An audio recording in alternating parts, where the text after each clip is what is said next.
Time travel, in its most basic scientific explanation, is the unification of space and time. That is to say, in order to time travel, we must pass through the fourth dimension. World-renowned physicist and cosmologist Stephen Hawking went on to explain this as, "Nothing is flat or solid. If you look closely enough at anything, you'll find holes and wrinkles in it. It's a basic physical principle, and it even applies to time. Even something as smooth as a pool ball has tiny crevices, wrinkles and voids. Now, it's easy to show that this is true in the first three dimensions, but trust me, it's also true of the fourth dimension. There are tiny crevices, wrinkles and voids in time, down at the smallest of scales, smaller even than molecules, smaller than atoms. We get to a place called the quantum foam. This is where wormholes exist. Tiny tunnels or shortcuts through space and time constantly form, disappear and reform within this quantum world. And they actually link two separate places and two different times.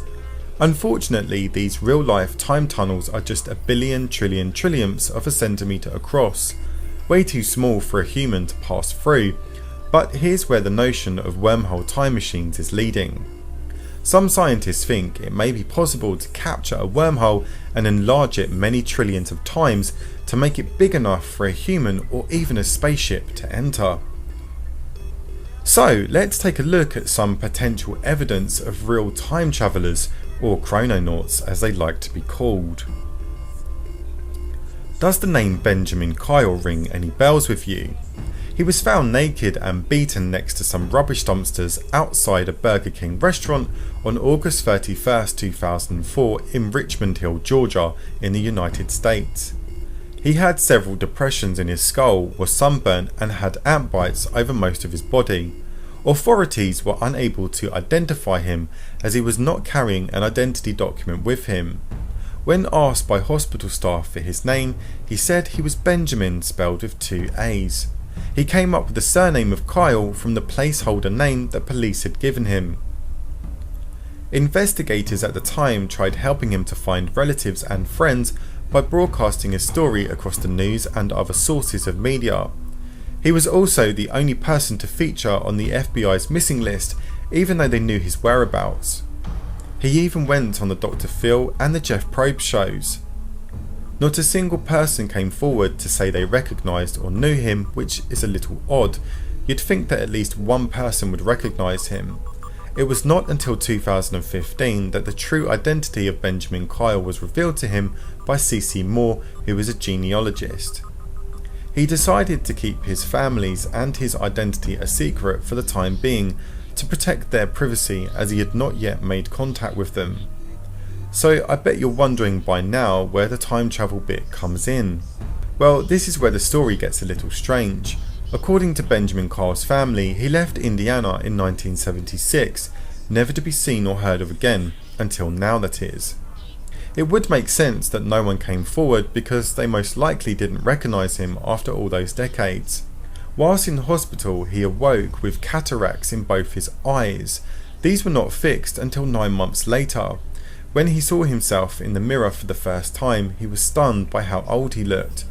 He thought he was about 20 or so years younger, which would put him around the early 80s to late 70s. There were also no reports of any criminal activities before he was found, which could have explained how he got there. He did seem to think he was passing through the Richmond Hill area at the time, possibly due to Hurricane Charlie, which had hit the area a month earlier. He was also sunburnt, which isn't evidence of time travel in itself, but when you consider what time he was discovered, which was 5 AM, the sun would have barely been rising at the time, so could not have caused sunburn. But there was also no reports or evidence stating how long he had been lying near the dumpsters, so he could have been sunburned the previous day. Then the question remains, did Benjaman Kyle travel through time only to end up in Georgia several decades later without his memories intact? Or was this a case of a man who was beaten and left for dead without any witnesses to the crime? Even if he didn't travel through time, this story is still a strange one when you consider how much time he spent trying to find friends and family. More than 10 years had passed since he was found before his identity was finally confirmed. Benjamin Kyle's story isn't the only one that involves time travel. There are several videos that float around the abyss of the internet that are just plainly obvious hoaxes. However, there are a few which made me raise an eyebrow. One of those being the Tyson vs McNeely recording, which shows a person using what looks like a smartphone. No one in 1995 had a smartphone, as they did not exist back then. Now, it's easy to look at the video and think this could just be an ordinary camera of the day, like the Casio QV100 or the Logitech Photoman. But on closer inspection, the object appears to have the camera lens towards the left, whereas most but not all camcorders had the lens in the middle. Now, I'm not saying that this is absolute proof of time travel, but it's interesting to note that the person using the apparent smartphone appeared to be the only one using a recording device at a special event, apart from the TV cameraman, of course. So, what are your thoughts on time travel? Is it possible for a person to go backwards or forwards in time?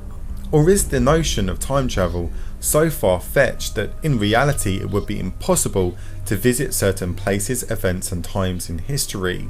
Well, when you consider that respected physicists such as Stephen Hawking essentially believe it's possible to do so, then I am inclined to think that what was once thought impossible therefore becomes probable. It's just a matter of our understanding of the fundamental principles of the universe that may one day unlock the secrets of the fourth dimension and allow humans to travel through time.